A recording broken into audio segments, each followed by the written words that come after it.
Pode olhar, eu sou Ayrton Marques e estou de volta para mais um papo reto e direto com uma personalidade que é destaque no cenário político e empresarial de Mato Grosso. Produzido pelo site Olhar Direto, a cada episódio eu tenho a companhia e a ajuda de um colega de profissão e da redação do OD, e hoje eu tenho o prazer de receber novamente aqui o meu amigo Lucas Bólico, que é editor-chefe do OD. Lucas, muito obrigado por ter aceitado o convite. Fazia tempo que você não vinha aqui, hein? Tava com É, saudade. fazia tempo mesmo. Obrigado pelo convite, é sempre muito legal participar. Além do YouTube onde você nos assiste, esse episódio está na íntegra e em formato de áudio, também disponível nas principais plataformas de áudio, como o Spotify, o Deezer e o Apple Podcast. E bora ser um seguidor fiel do nosso canal aqui no YouTube. Então ative o sininho para ser notificado a cada vez que o novo episódio for disponibilizado, lembrando que isso acontece toda quinta-feira. E além disso, curta o vídeo, deixa sua opinião no comentário, compartilha e, claro, assina o nosso canal aqui no YouTube. E se você quer saber informações dos bastidores, saber como são feitas as nossas gravações, segue a gente nas redes sociais. Em qualquer uma delas é só pesquisar @Olhar Direto Oficial. O nosso entrevistado de hoje é natural de Santo Antônio da Platina, no Paraná, e veio para Mato Grosso em 1987, após seu pai colocar em prática um ousado plano de produzir sementes de qualidade para o centro-oeste brasileiro.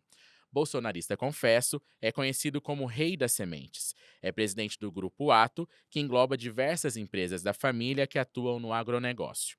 Entre elas está a Ato Agrícola, que tem a maior produção de sementes de soja do Brasil. O nosso papo reto e direto de hoje é com o empresário do agronegócio, Odílio Balbinotti Filho. Odílio, muito obrigado por ter aceitado o convite do Pode Olhar e seja bem-vindo. Obrigado, Ayrton. Obrigado, Lucas. É um prazer estar com vocês aqui, com os internautas. Odílio, hoje o senhor é presidente, né, do Grupo Ato, que tem mais de 40 anos de história e que foi criado a partir do trabalho de seu pai, que também é um político experiente, nacionalmente reconhecido. Como que a participação nessa empresa, a sua participação nessa empresa teve início e como que o senhor se tornou hoje, né, e ganhou esse apelido, esse reconhecimento como o Rei das Sementes? O meu pai seguiu a trajetória de muitos produtores, né, que estão aqui no Mato Grosso e em outros estados, como a gente estava conversando, né, antes da entrevista. Então, ele fez uma trajetória que veio do Rio Grande do Sul, depois veio para o Paraná, e do Paraná veio para cá em 1980. Eu estava estudando na época, né, fiz agronomia. Em 87, aí eu me mudei para cá, também para trabalhar na propriedade da empresa, né, para a produção de sementes. Então foi uma fase bastante interessante e são 40, já passaram-se 44 anos, né, a partir do momento que a gente montou a empresa aqui no Mato Grosso. Eu tive duas etapas, né, eu tive em 87, daí eu voltei em 92 para o Paraná e voltei depois para o Mato Grosso em 2002. Então eu estou há 22 anos nessa segunda fase aqui no Mato Grosso. É um estado fantástico, né? E Rei da Semente, vocês é que colocaram, né?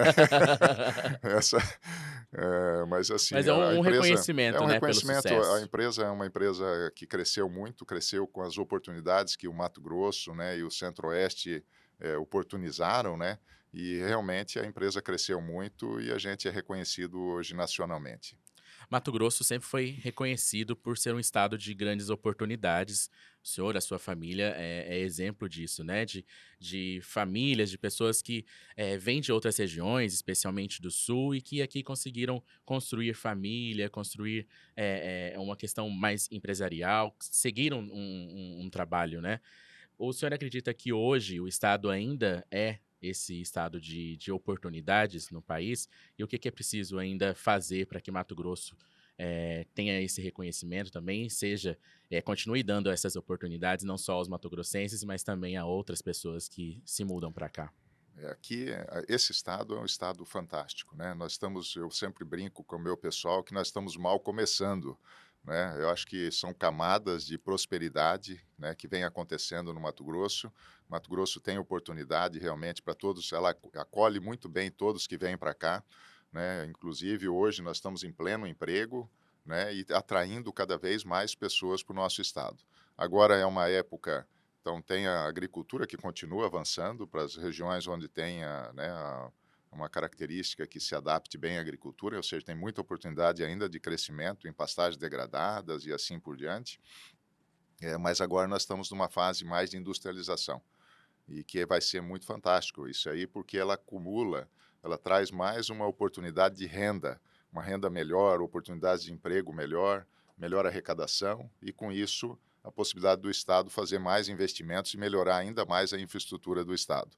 Então, realmente, é um Estado que, para mim, eu falo, isso aqui vai virar o Texas americano, né? E realmente está caminhando para isso, né? Já é reconhecido, acho que no Brasil inteiro, até fora do Brasil. Agora mesmo eu estava no hotel antes de vir para cá, tinha lá uma comitiva de japoneses, né? Então estavam lá visitando aqui o Mato Grosso. Então realmente atrai não só gente do Brasil, mas gente de fora do Brasil também. Em que pé que está esse próximo passo, né? A gente ouve muito falar na industrialização, mas assim, o que precisa ser feito? Qual a visão do senhor para essa solução, assim?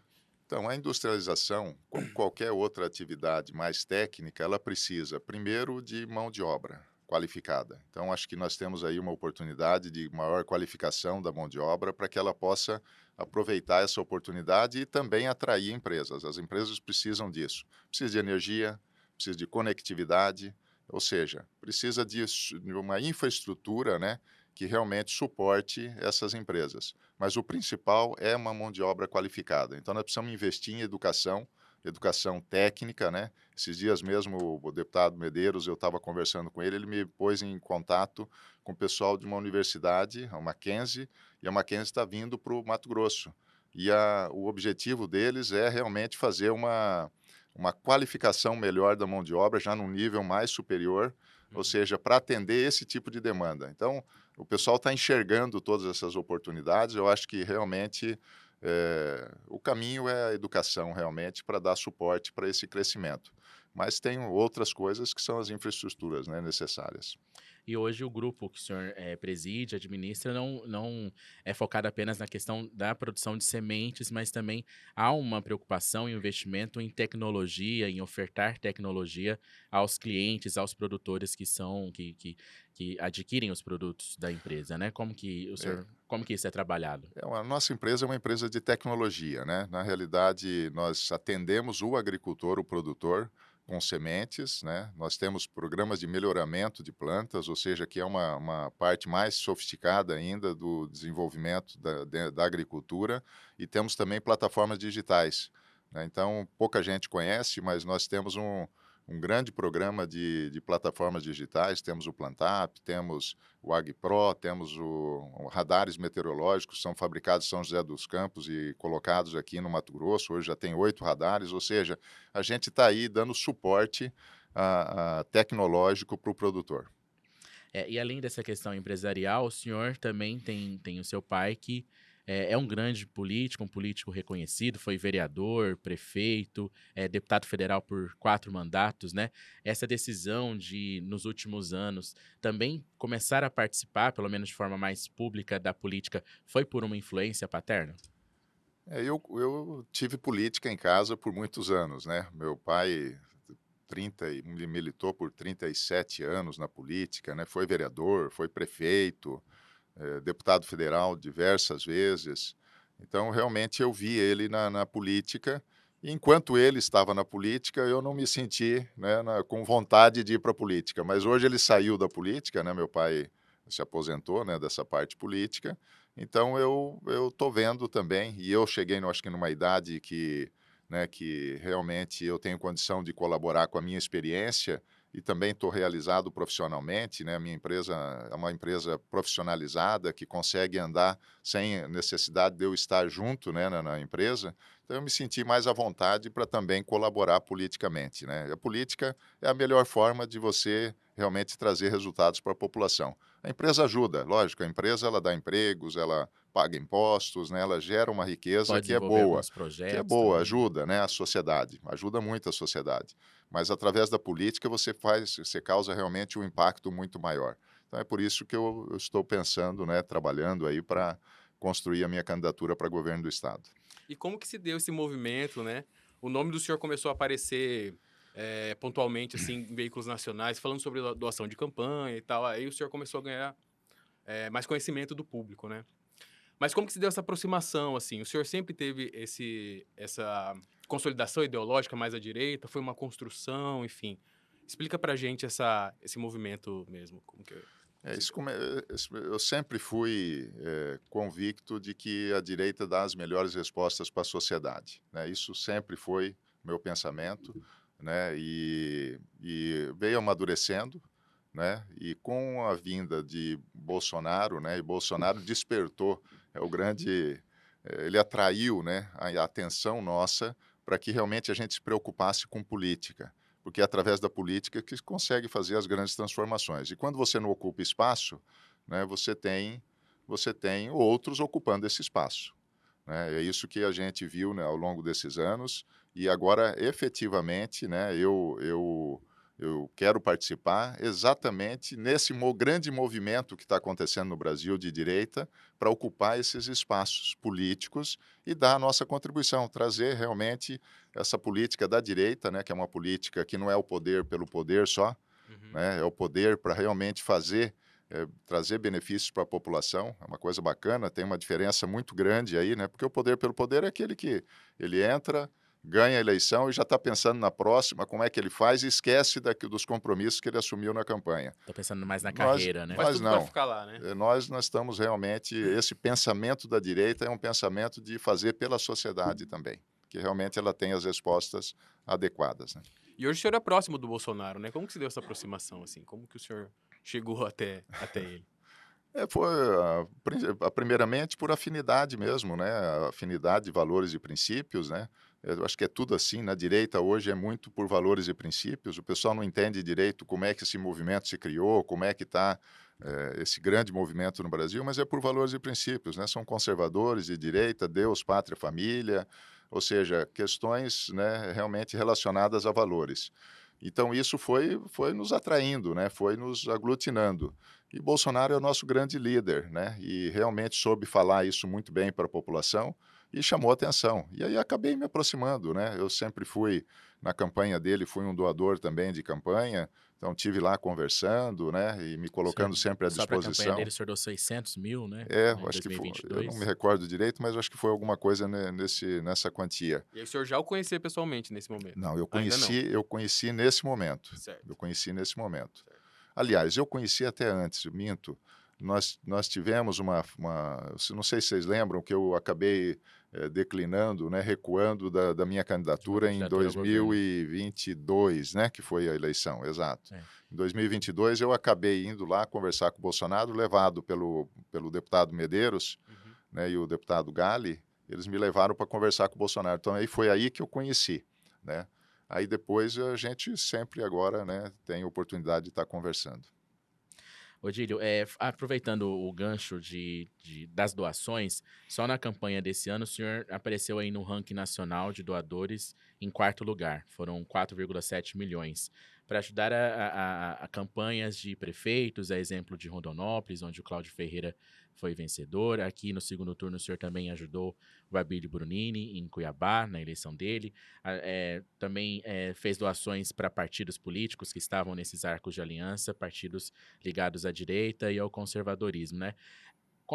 A partir de quando e por que o senhor tomou essa decisão de ajudar dessa forma? Já seria uma tentativa, um pensamento de já ajudar politicamente depois da vitória deles, sem ter um cargo eletivo? Como que o senhor pensou nisso e por que o senhor realizou essas doações? As doações, elas, primeiro, o dinheiro é necessário na campanha. Campanha, né, sem condição financeira não é fácil de fazer. E eu queria dar para que os nossos candidatos estivessem em pé de igualdade para concorrer nesses pleitos que tiveram agora. Então, eu tinha condição de entrar financeiramente ajudando e foi isso que eu fiz, né? São pessoas que eu me identifico, né? São pessoas principalmente do PL, né, que é o partido que eu apoiei, né, os candidatos o Cláudio Ferreira em Rondonópolis, o Sérgio Manique em Primavera, a Flávia em Várzea Vargem Grande. Grande e o Abílio aqui em Cuiabá. Então, principalmente nessas candidaturas, eu me envolvi mais e ajudei eles a ficarem em pé de igualdade e poderem realmente concorrer e mostrar a que vieram, né? O senhor acredita que essas doações, então, favoreceram, ajudaram a levar essas campanhas ao conhecimento da população e, de Perfeito. fato, ter um resultado positivo para aquilo que o senhor acredita? Equilibrar a disputa, né? Eu acho que nós precisamos equilibrar a disputa na parte financeira também, né? Eu acho que a oportunidade foi dada para os candidatos e eles conseguiram levar a mensagem deles, né? Antes da gente falar do PL, Lucas, eu quero voltar um pouquinho, falar sobre 2021, 2022, que foi o período ali que o senhor surgiu como um possível nome para disputar o Palácio Paiaguás. Naquela ocasião, se disputasse, enfrentaria o governador Mauro Mendes, que buscava a reeleição, e pelo campo da esquerda, a primeira-dama de Cuiabá, Márcia Pinheiro. O que motivou o senhor a já pensar em ser governador, a disputar o Palácio Paiaguás, e também o que fez o senhor recuar? O que motivou é a mesma coisa de hoje, né? É realmente de querer ocupar esses espaços e poder ajudar a sociedade, baseado naquilo que eu tenho de conhecimento acumulado em gestão. Basicamente é isso, né, a mesma motivação. O que me fez recuar foi que eu não estava preparado na empresa e na família, né? Precisava ter organizado melhor, foi muito impulsivo, né? Agora, dessa vez não, dessa vez agora eu me preparei, né? Tive aí mais de 2 anos para preparar a empresa, para conversar com a família e agora é uma coisa mais madura. Mas o pensamento é sempre o mesmo, né? O pensamento é de contribuir de alguma forma com a população, com a sociedade, né? E trazer respostas. Nós precisamos de administrações mais humanas, administração que realmente entregue para a população. Não é isso? O eleitor não pode ficar votando e depois está lá faltando saúde. Num estado rico como o nosso, um caos na saúde como nós enfrentamos, isso não é inadmissível. Então, e para mim isso é falta de gestão. Não é que o cara não quer fazer, mas é realmente falta de gestão. Né? E eu tenho essa expertise na minha empresa, né? Eu desenvolvi ao longo desses 30 e poucos anos de experiência com gestão. Eu acho que a gestão realmente ela tem condição de contribuir muito e fazer chegar os serviços até a sociedade. E o projeto do senhor é governo ou admite ser vice, cogita Senado, enfim, o que o senhor pensa a Ah, respeito disso? eu sou uma pessoa com formação executiva, né? Gestão é onde eu acho que eu tenho condição de contribuir mais. Então, é assim, eu não me vejo em cargo de legislativo. Para mim, eu sou um cara para ajudar na parte executiva. Então, seria governador mesmo naturalmente, né? Tá, e aí temos um impasse, digamos assim, porque tem vários nomes nesse campo político querendo disputar o governo, né? O senhor já se manifestou interesse de disputar pelo PL, que tem o senador Wellington Fagundes também, que tem esse interesse. Enfim, como que estão essas discussões aí internas? Conta pra gente. Para o PL, eu acho que é ótimo, né? Que tem aí já o senador Wellington, que colocou o nome, e eu também estou colocando o nome, e a tendência é que eu vá para o PL. Né? E dentro do PL, isso vai ter o momento certo. Nós estamos ainda há muito tempo da eleição. Eu acho que o primeiro passo era realmente ter nomes, ter pessoas com disposição e com qualidade, com qualificação para poder pleitear esse cargo. Né? Eu acho que isso está sendo feito, está sendo colocado, e o PL tem tomado decisões corretas na indicação dos nomes, né? Realmente tem tido aderência, né? Tanto teve aderência que os resultados foram excepcionais, né? Resultados fantásticos aí, com a eleição de diversos prefeitos, né? E realmente 22, né? E 22, e que vão, 4 nas 10 e vão maiores cidades, né? administrar 47% Da da população. população do Mato Grosso. É muito expressivo, né? Então, eu acho que ele tem feito boas escolhas, as escolhas são muito de aderência ao eleitor, né? E eu quero colocar meu nome. Eu acho que o meu nome tem essa aderência, né? E eu vou colocar meu nome para que seja daí debatido dentro do partido. Quem defende o nome do senhor, geralmente fala, não, ele sim, porque ele é raiz, né? O Wellington tem uma resistência em alguns segmentos mais conservadores que o acusam, entre aspas, de ser melancia, é o termo que eles usam, né? Verde por fora, vermelho por dentro. Lembro Até que ele pelo coordenou a histórico, né? campanha de reeleição da Dilma em 2014 aqui em Mato Grosso, enfim. O senhor acha que o debate tem que ser por aí mesmo? Ou qual que é o caminho para essa escolha? Eu acho o seguinte, o eleitor nosso do Mato Grosso, ele é, na sua maioria, conservador de direita. Tanto é verdade que o presidente Bolsonaro teve uma votação expressiva, né, com uma vitória bastante expressiva aqui no nosso estado. Eu acho que a grande obrigação da direita é oferecer nomes que o eleitor se identifique, né, também na sua ideologia. Né? E eu acho que, como eu falei, o partido tem feito isso dessa forma e tem tido sucesso. Eu não acho que deve mudar isso, né? Eu acho que cada vez mais, quanto mais você oferecer nomes que realmente se identifiquem com essa ideologia, né? Com esses valores, a tendência é você ter bons resultados na eleição.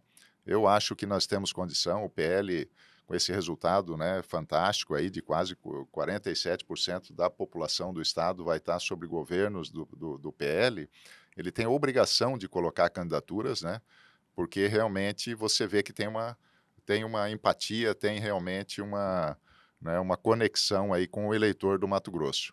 Então eu vejo que está tudo no caminho certo. O PL tem que colocar suas candidaturas, né, por causa dessas vitórias. Ela realmente precisa colocar suas candidaturas e nós temos condição de fazer aí tanto o governador como os senadores, né, e realmente nós temos um governo que está relacionado à população, à característica da nossa população. Na Essa questão avaliação, ideológica deve sim ser levada em discussão no momento da Eu escolha. acho que está sendo levado em consideração, né? Você pode ver que o presidente Bolsonaro participou das eleições, né? Aqui no Mato Grosso ele teve 2 ou 3 vezes, se eu não teve me na engano, pré-campanha teve na e durante a pré-campanha, campanha, né? exato, no Ah, segundo turno aqui também em Cuiabá, em Várzea Grande, ou seja, quando ele vem, é esse cunho ideológico realmente, né?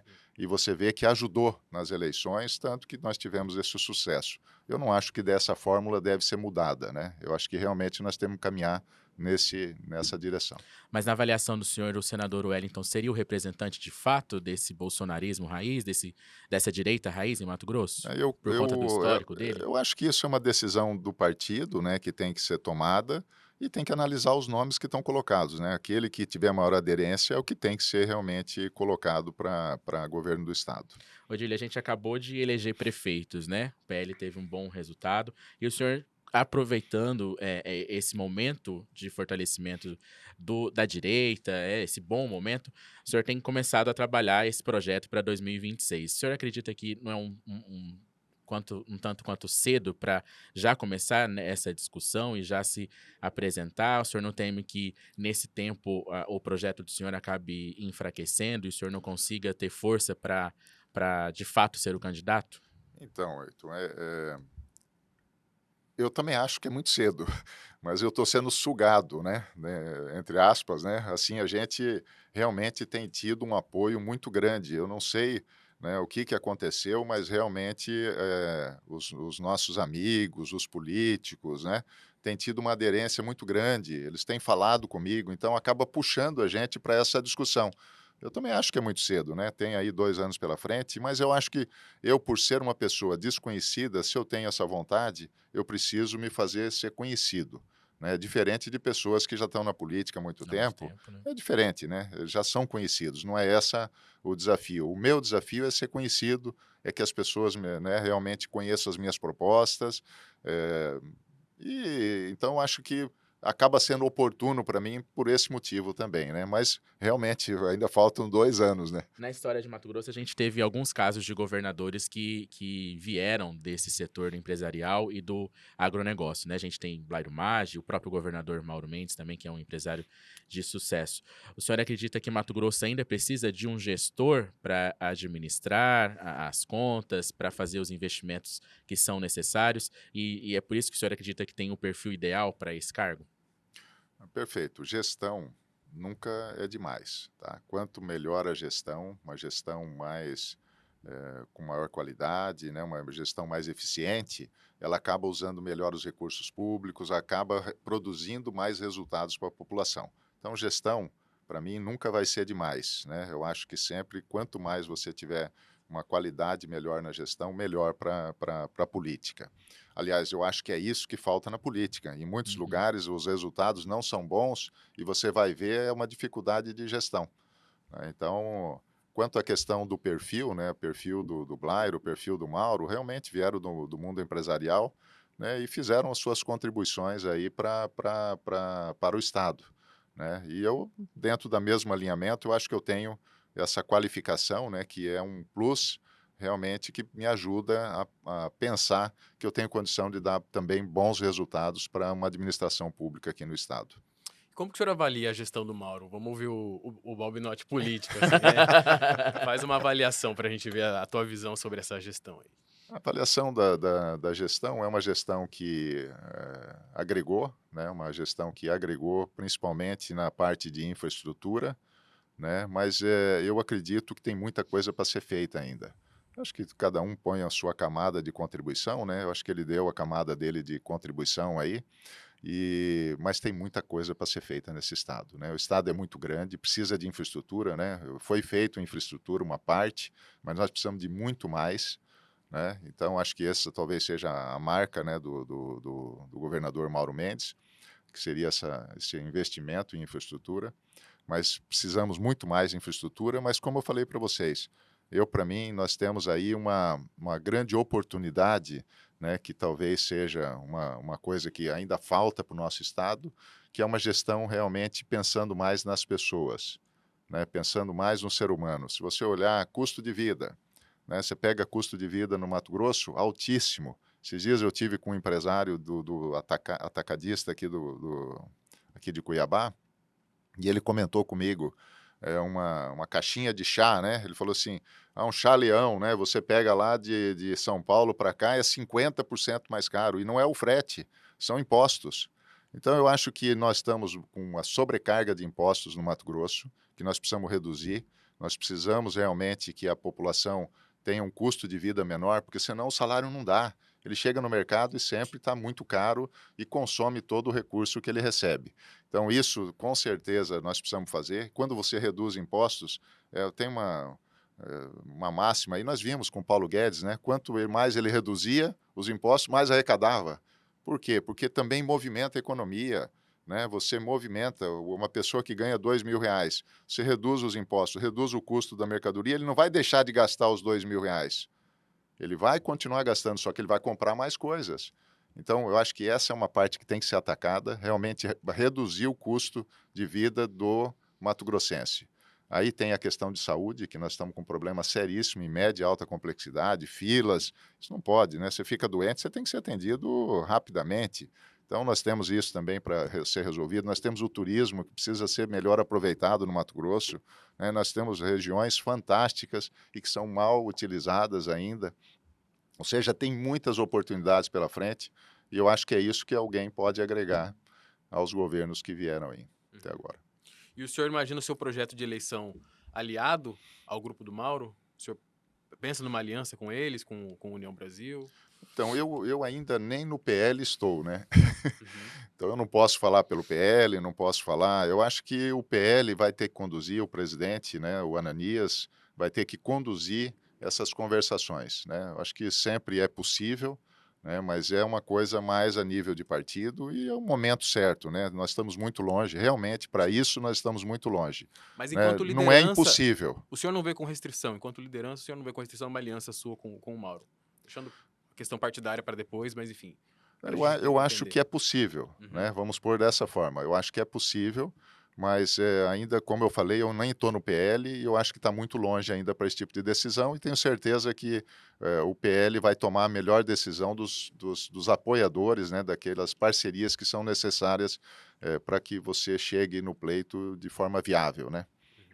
E hoje o senhor tem algum tipo de relação com o governador Mauro Mendes? Já chegou a conversar com ele nessa troca de até mesmo de experiências, né, do senhor como gestor e talvez dando alguma opinião, algum conselho ou até mesmo falando sobre política já, sobre futuro político? Não, eu conheço o governador, eu tive a oportunidade de conversar com ele 2 ou 3 vezes, porque eu também sou voluntário na Santa Casa de Misericórdia lá de Rondonópolis, né? Eu Uhum. sou um dos voluntários que ajuda a Santa Casa e eu vim aqui para conversar com ele mais para os interesses da Santa Casa.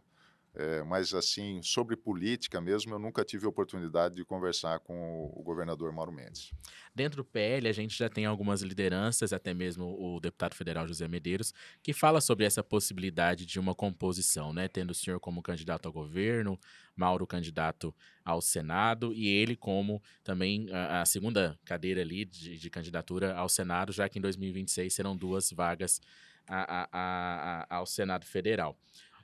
Mas dentro desse grupo ainda existe o vice-governador Otaviano Pivetta, que é um parceiro, né, do governador Mauro desde 2010, está nessa dobradinha desde 2019, quando eles tomaram posse, e Recentemente, no último mês, falou-se sobre uma conversa que ele teria tido com o senhor, um convite que ele teria feito ao senhor para compor serviço dele numa eventual chapa em 2026. Esse convite de fato ocorreu? O senhor já chegou a conversar com o vice-governador Otaviano Pivetta? A possibilidade dessa composição, do senhor ser vice dele, ou o senhor estendeu o convite, né?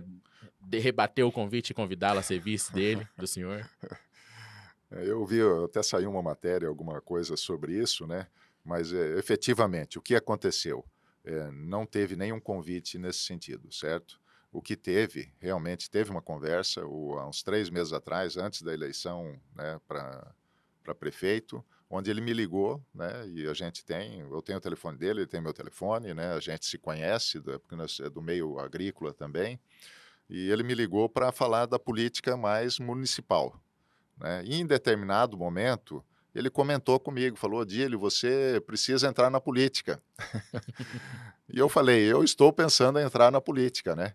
E aí ele comentou: ah, mas o Senado seria muito bacana para você, né? E aí eu falei: eu não tenho perfil para legislativo e já tenho o Medeiros como candidato, né? Então foi só isso, nada mais do que isso, aí outras coisas que eu nem me recordo, mas sobre política foi isso, entende? Foi mais sobre a questão das eleições municipais, né, onde ele estava falando a atuação dele, como é que ele estava se comportando, né? E a situação lá de Rondonópolis, e depois foi colocado dessa forma. Mas nada mais do que isso, né? Essa história de vice nunca existiu. Mas e caso haja esse convite de fato, o senhor É, pensaria e repensaria o projeto de disputar o governo? não, o meu pensamento realmente é a minha contribuição como governador, né? Eu não estou pensando em contribuir como vice-governador. Odílio, voltando a falar um pouco sobre a avaliação do governo Mauro, no início do mandato dele, ele chegou a ser vaiado por produtores rurais da região norte por conta de algumas medidas que ele adotou, como a criação de um novo FETAB que elevou a tributação, né, sobre a produção. Passou-se o tempo, ele afirma e a gente de fato vê que o setor apoia a sua administração, tem visto bons avanços e boas realizações. Qual que é a avaliação que o senhor faz especificamente para o setor do agro nessa administração do governo Mauro? O senhor acredita que essa questão da tributação de fato tem penalizado o setor? Eu acho o seguinte, nós temos um momento muito ruim para a agricultura agora, né? Sempre tem momentos bons e momentos não muito bons. E esse que nós estamos vivendo é um momento de depressão de preços, né? E infelizmente, quando foi discutido o FETAB, eu não participei dessa discussão, que é o imposto, né? Fora todos os outros impostos que a agricultura paga, né? Quando movimenta mercadorias, ela também contribui com o FETAB. E o FETAB não foi colocado uma pauta baseado em preços das mercadorias. O que acontece? Esse encargo vem subindo. Então, vem subindo a arrecadação e vem subindo, lógico, o peso sobre o agricultor no momento que ele está em dificuldade. Então, eu acho que isso é uma coisa que vem penalizando o produtor. Agora, o FETAB, ele existe para investimento em infraestrutura. Então, não é fácil também para o produtor, quando ele olha para o FETAB, ele também olha de forma positiva, porque é a possibilidade de investimento em infraestrutura tão necessário no nosso estado. Então, não é fácil para o agricultor.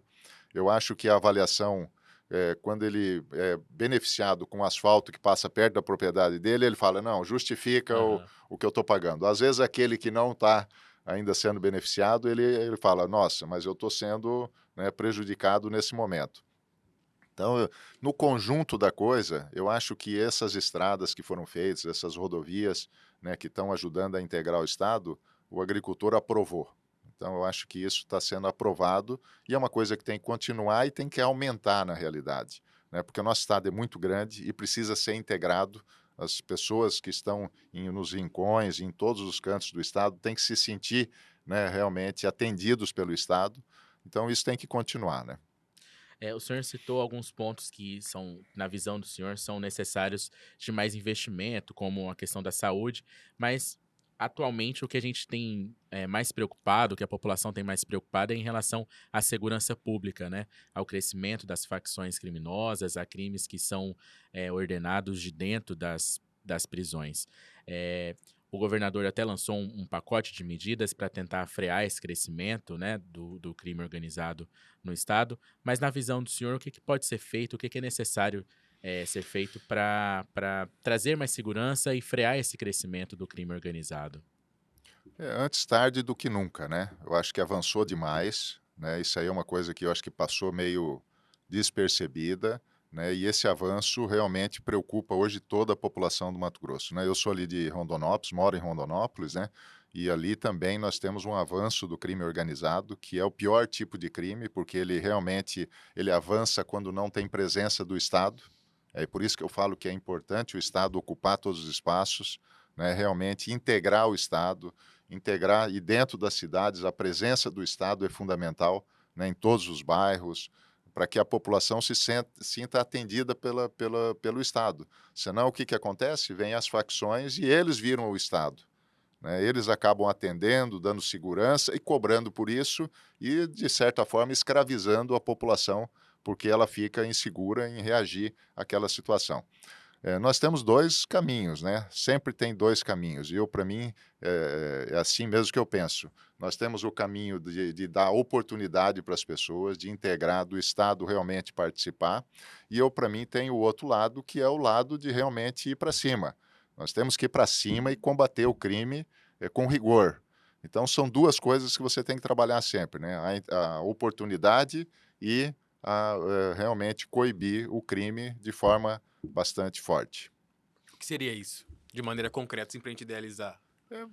Você tem as forças policiais, é da condição de trabalho, né? Nós temos aí uma força policial, nós temos como ampliar essa força, nem que seja momentânea, não me recordo o nome certo, mas os policiais podem trabalhar mais um período, eu esqueci Um período que ele como tá de folga, né? quando eles estão de folga, eles têm condição de trabalhar, ou seja, dá para emergencialmente aumentar esse efetivo, né, dessa forma, dá para dar mais condições, né, condições técnicas, precisa de muita investigação, ou seja, a Polícia Civil é muito importante, porque precisa articular essa parte de investigação também.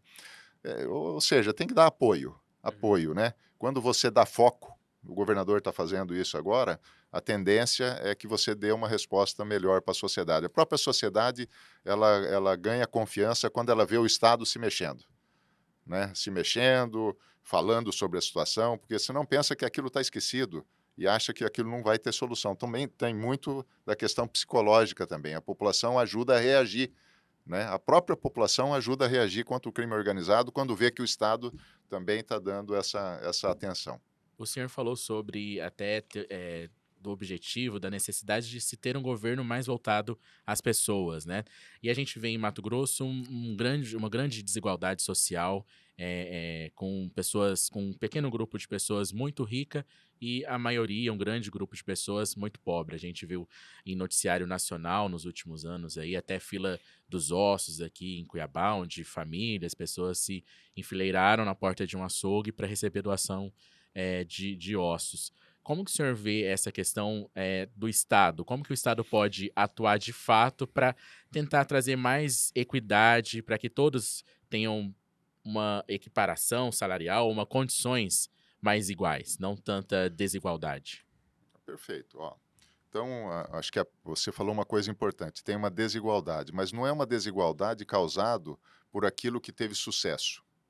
Né? O sucesso, não, você vê uma região que teve lá agricultura, pleno emprego, né? Um salário médio alto, IDH alto, mas isso é positivo, não é negativo. Ah, mas algumas regiões ficaram para trás. Aí sim, nós temos que resgatar essas regiões. Eu acho que isso sim. A culpa não é do sucesso das regiões que nós tivemos. Se não tivesse, era tudo nivelado por baixo. Né? Então, eu acho que realmente nós temos aí uma oportunidade de pegar essa riqueza, né, e nós fazemos a integração do Estado. É isso que eu falo, a integração. Outra coisa é a oportunidade de emprego.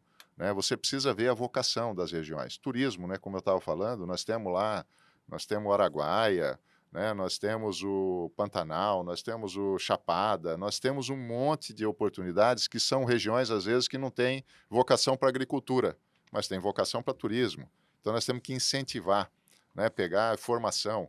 Você pega Chapada dos Guimarães, monta lá uma equipe, leva isso aí para São Paulo, faz um treinamento para restaurantes, né, para pousadas, e aí esse pessoal vem, né, e monta os seus negócios e tem sucesso também, gera riqueza e aí gera oportunidade. Que é isso, né? Não tem outro caminho para você levar para a igualdade do que gerar oportunidades e riqueza.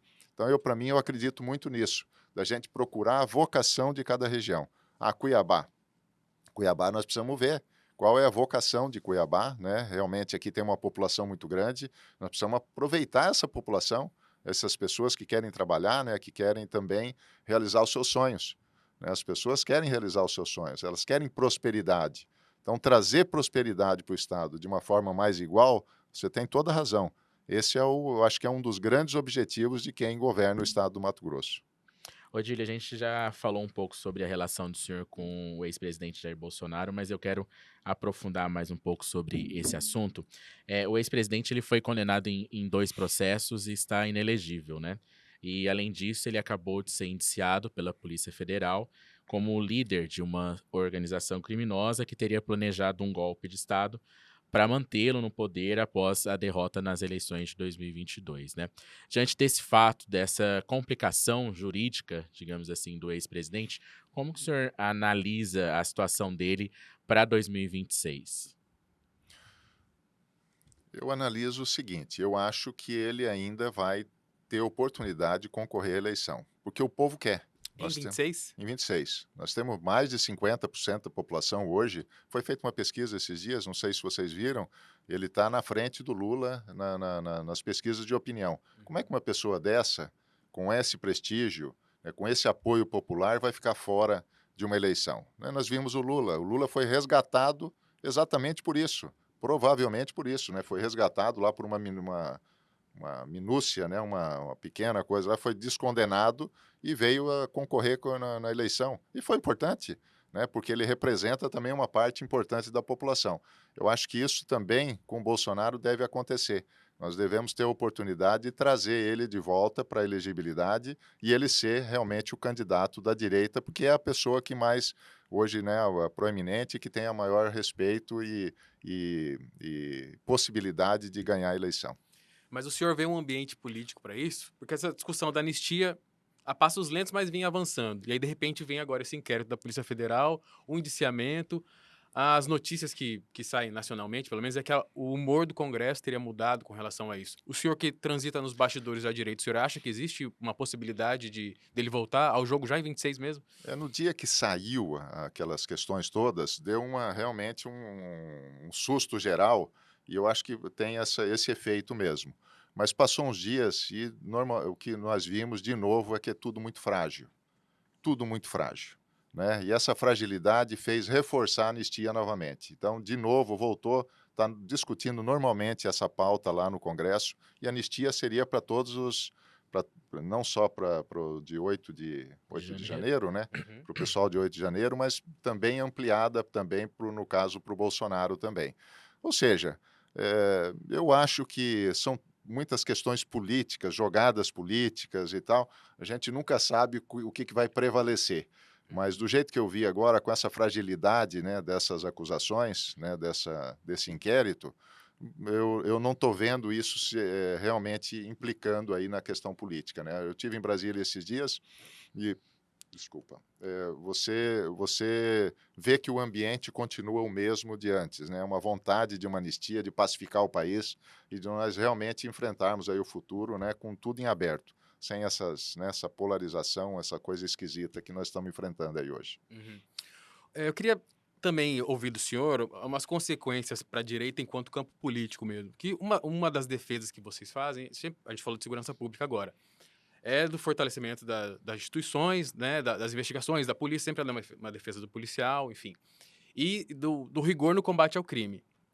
E agora a gente está diante de uma situação em que o líder máximo da direita está sendo indiciado pela Polícia Federal.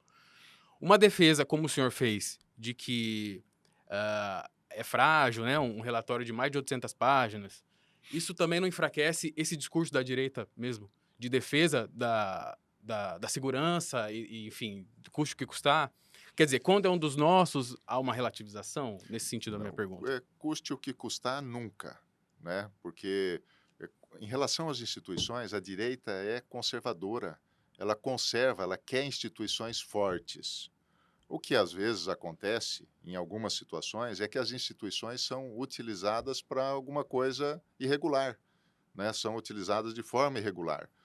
Quando acontece isso, tem que ser sanado esse problema, mas não acabar com a instituição, não fragilizar a instituição, né? A instituição ela é forte, ela precisa ser forte, nós precisamos de Estado forte, no sentido de amparar a sociedade. Mas também existe erros, existem imperfeições em todos os sistemas. A polícia erra também, e para isso tem as penalizações para a polícia. Ah, mas a polícia erra, então agora eu vou acabar com a instituição. Não, eu vou deixar o crime organizado, então, dominar seu Estado? Nunca, né? Então, acho que as coisas, infelizmente, às vezes, as instituições, elas acabam tendo um uso político, às vezes elas não realmente têm problemas também, né? E aí o senhor está falando do Bolsonaro estar elegível em 2026.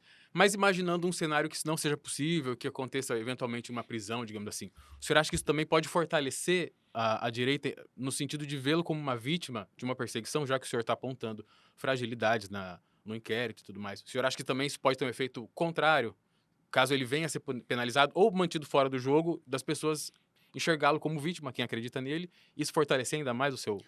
Claramente isso já está acontecendo. Quando a população não concorda, às vezes, não estou nem falando se o processo está perfeito ou não está perfeito, porque isso aí eu não sou, né, da área, nem poderia ficar falando tanto, mas quando a população acha que está tendo injustiça, a tendência é que ela seja fortalecida, as pessoas sejam fortalecidas.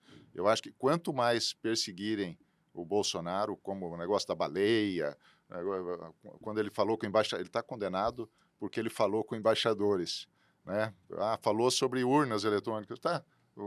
Que liberdade nós temos no Brasil? O presidente não pode falar sobre urnas eletrônicas, que ele quer que seja melhor, que ele tem preocupação? Ou seja, essas coisas, né, que eu falo que acabam fragilizando, às vezes, as instituições, né, começam a entrar em coisas que não deveriam entrar, né, e acabam daí beneficiando quem está sendo injustiçado, né, pelo menos na opinião pública. Sim. Não, a justiça existe, se condenou, condenou, acabou, né, a justiça é para isso.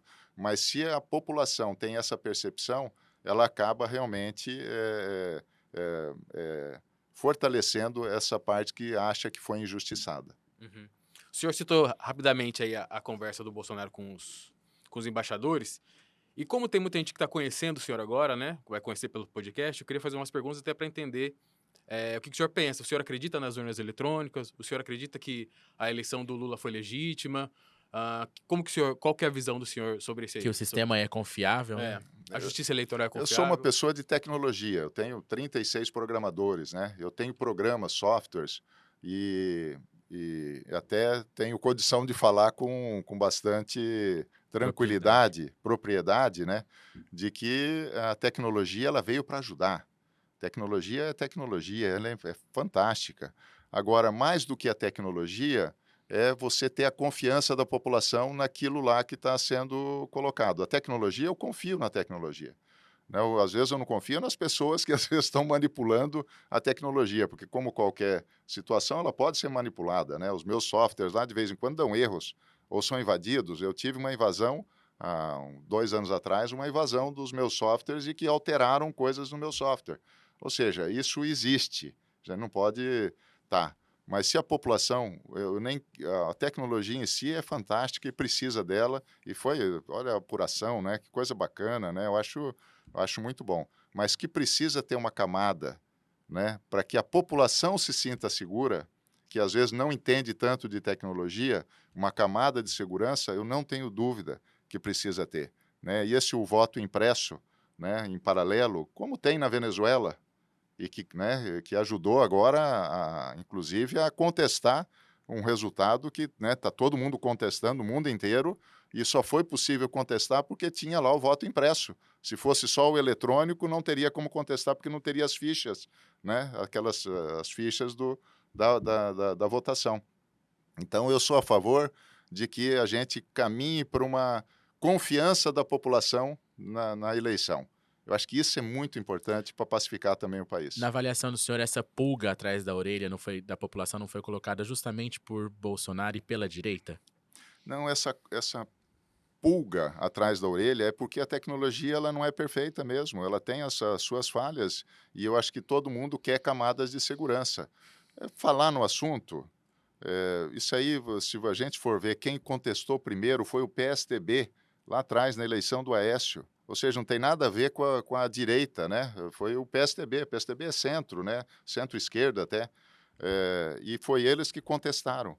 Ou seja, então foi o PSDB que contestou, foi ele que pôs a pulga atrás da orelha. E depois ele admitiu que era só pra encher o saco. Acho Gerar, que o né? termo era esse, né, que tinha na apuração depois. Pelo menos foi isso que Foi isso que depois foi a dito, né? escapatória, É, né? Porque eles contestaram Sim. tecnicamente, realmente. Então foi feito isso antes da direita fazer isso, né? Então eu acho que não necessariamente, não foi por aí.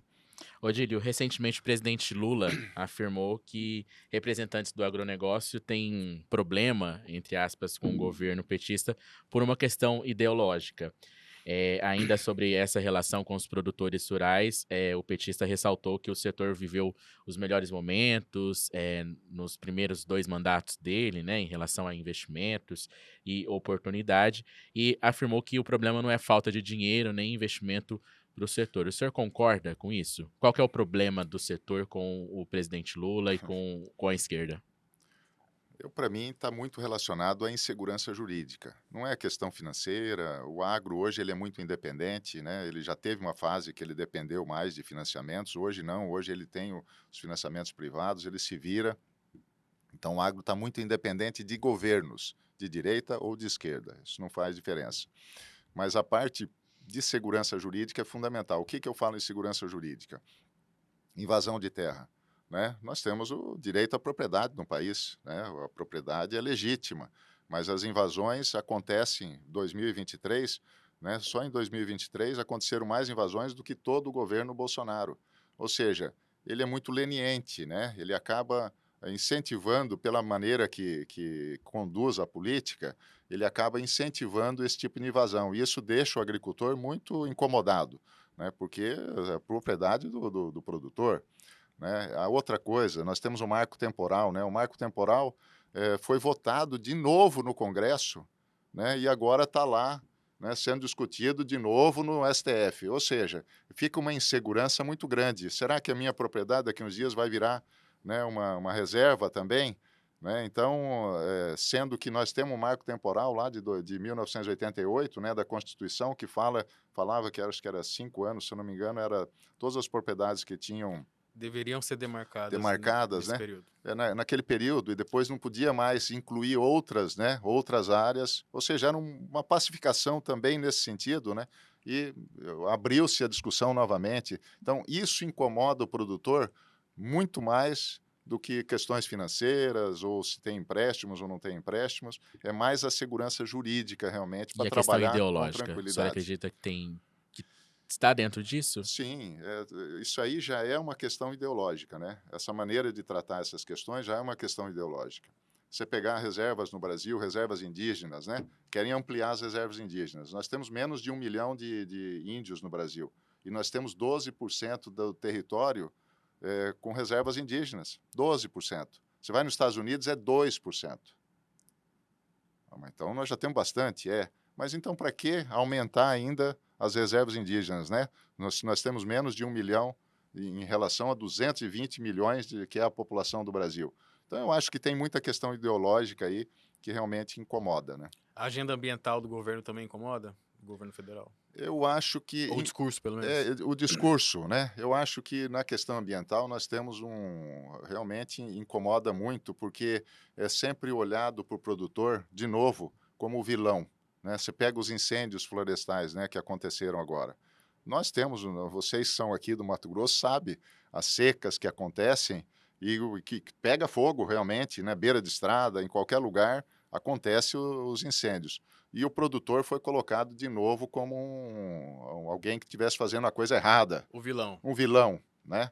E pouca gente sabe que, na realidade, o agricultor é o grande bombeiro hoje da sociedade, né? Dos cerrados. Se você pegar aqui, eu tenho, por exemplo, na minha empresa, são 150 brigadistas treinados por bombeiros para fazer combate a incêndios. Só na minha propriedade tem 150 brigadistas. Por quê? porque o incêndio ele dá prejuízo para o produtor. Não é só questão de querer manter o meio ambiente, né, mas também, que também é importante, mas também porque economicamente é ruim para o produtor quando pega fogo, quando, né, queima a palhada, porque nós precisamos de uma palhada de proteção para o solo. Quando queima essa palhada, nós temos um problema muito sério. Então, o agricultor é o grande bombeiro hoje do país, né? E é colocado, às vezes, como vilão. Então, isso incomoda, né? Incomoda porque eu acho que é uma questão ideológica. Aí vem a ideologia realmente atrapalhando essas relações, né? Eu ia perguntar justamente isso. Às vezes dá a impressão de que há um ressentimento mesmo do homem do campo de ser sempre colocado, ser questionado por essas discussões, né? Ambiental, disputa por terra indígena e tal. E não só com o governo, mas também com setores mais urbanos. Às vezes reclamação com artistas que fazem campanhas, né, contra o desmatamento e tal. Esse sentimento existe mesmo? Como eu falei para você, né? Eu acho que existe um sentimento de que existe um preconceito contra o agricultor, né? Desse espectro ideológico que hoje está no governo. Então, isso aí incomoda, né? Porque eh, vamos pegar agora, nós estamos aí com boicotes, né? Você viu os boicotes aí da comunidade europeia para produtos brasileiros. Que moral tem uma empresa francesa, onde lá a reserva ambiental é 4%, e no Brasil nós temos 64% do nosso território intocado, e eles vêm querer, né, boicotar a nossa produção, falando que nós não somos ambientalmente corretos. Aí você fala, mas espera aí, mas por que tem repercussão isso aí?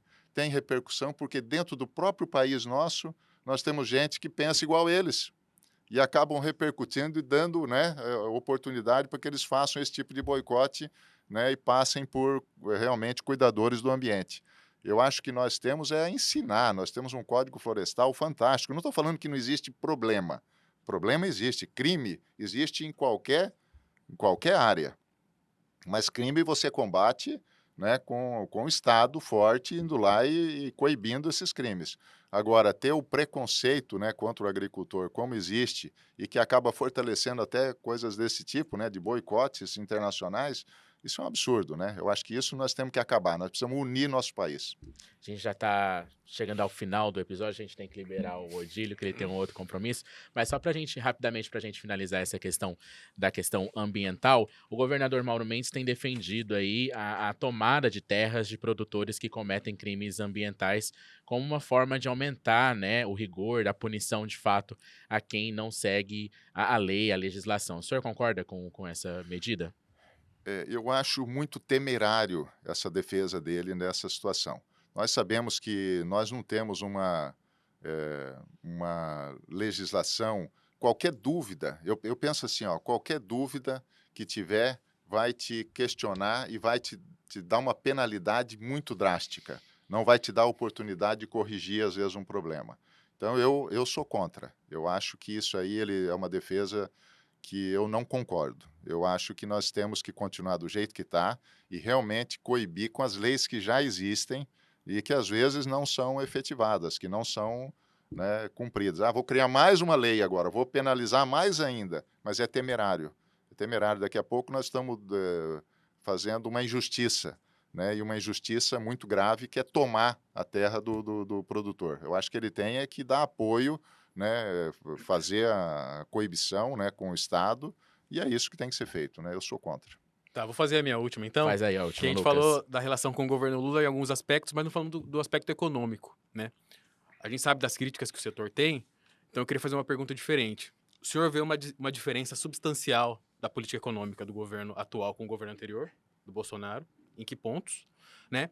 E se o senhor identifica ah, algum aspecto positivo, uma tentativa de controle ali, porque as críticas a gente já sabe. Então, já que o tempo é curto, eu queria uma resposta diferente.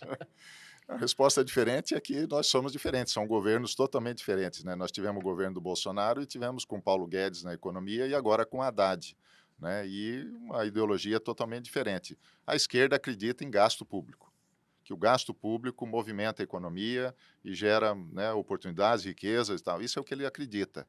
E está aí, ó, as consequências. Gasto público sem respaldo de receita é como qualquer família, né? Você ganha 10 mil reais e gasta 12, em algum momento vai explodir a situação, né? Não vai ficar insustentável. E é o que está acontecendo no Brasil, né? Infelizmente tem essa visão, é uma visão que não deu certo em lugar nenhum do mundo, né? E está se novamente fazendo isso aqui no Brasil.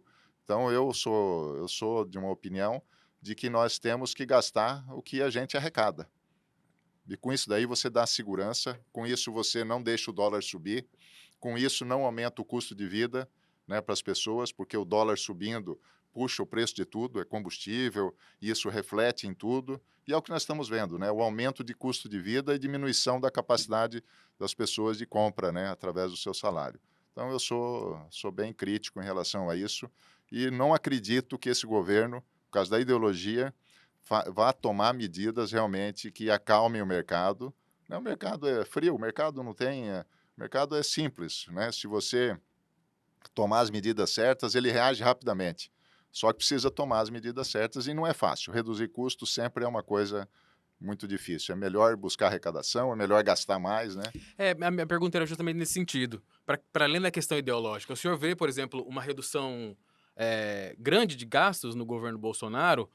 Por exemplo, a gente sabe que houve uma das contenções foi não ter aumento real do salário mínimo, que é uma política que tem várias implicações, vinculado à aposentadoria, BPC, etc.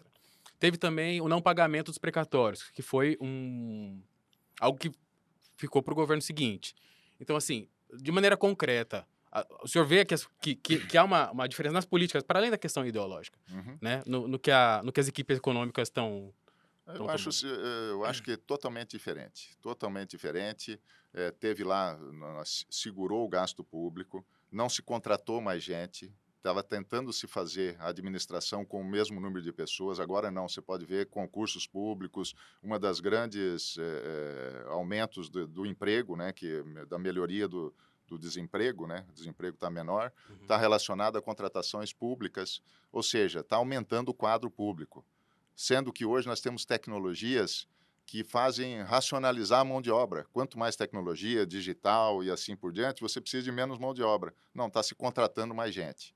Então, são visões totalmente distintas, né? Nós tínhamos a visão ali de diminuir a máquina pública e ela atender a população, mas atender com tecnologia, tanto que virou o governo digital, né? Nós ficamos em segundo lugar no ranking mundial em tecnologia digital, em governo digital. Por quê? Porque estava se investindo nessa área exatamente para conter os gastos da máquina pública e atender melhor a população. Você pega o Gov.br, foi feito inclusive por um amigo meu, Caio de Paz Andrade, né, que foi presidente do SEPRO. O que ele fez? Ali nós resolvemos um monte de problemas, né, sem precisar ir atrás de órgão público e assim por diante. Então, isso é uma forma de racionalizar. Então, tem muitas formas inteligentes de fazer isso e que, infelizmente, não é o caminho que está sendo seguido agora. Odílio, a gente precisa encerrar. Eu agradeço muito você ter aceitado o convite para conversar um pouco com a gente, para se apresentar também aos espectadores e leitores do Pode Olhar e do Olhar Direto. E para a gente encerrar de 0 a 10, qual que é a chance aí do Odílio ser candidato ao governo em 2026? No que depender de mim, 10.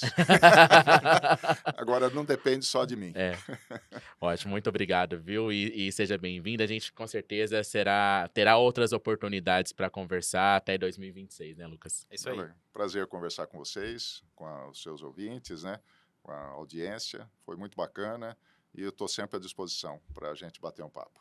Lucas, muito obrigado. Espero que tenha gostado. Voltar a conversar aqui com a gente do Pode Olhar e até uma próxima. Obrigado, eu que agradeço ao entrevistado, a entrevista foi muito boa. Espero que o pessoal tenha gostado em casa. Você acompanha a repercussão deste episódio no nosso portal, que é o www.olhardireto.com.br. Segue a gente nas redes sociais, em qualquer uma delas é @olhardiretoOficial e também segue a gente aqui no YouTube, assine o canal, ative o sininho para ser notificado a cada vez que um novo episódio for disponibilizado. Eu volto na próxima semana com mais um papo reto e direto. Tchau, tchau.